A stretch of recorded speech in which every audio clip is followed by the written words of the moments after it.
Sono qui a Quartuccio che c'è la manifestazione Cincin Cannonau in questi giorni, che è quella manifestazione che ci ha portato l'altro giorno alla visita guidata a Isconcias, dove c'era l'archeologa Patrizia Zuncheddu.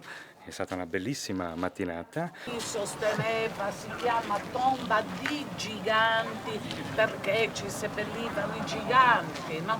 Ecco, tutte storie che non stanno né in cielo né in terra perché ribadiscono, le tombe di giganti sono tombe collettive. E oggi qui a Quartuccio fanno una degustazione di vini, accompagnata appunto dal sommelier. Dei fruttati che derivano dalla fermentazione e poi più in là magari sentiremo qualcos'altro. Quindi intanto abbiamo una buona intensità.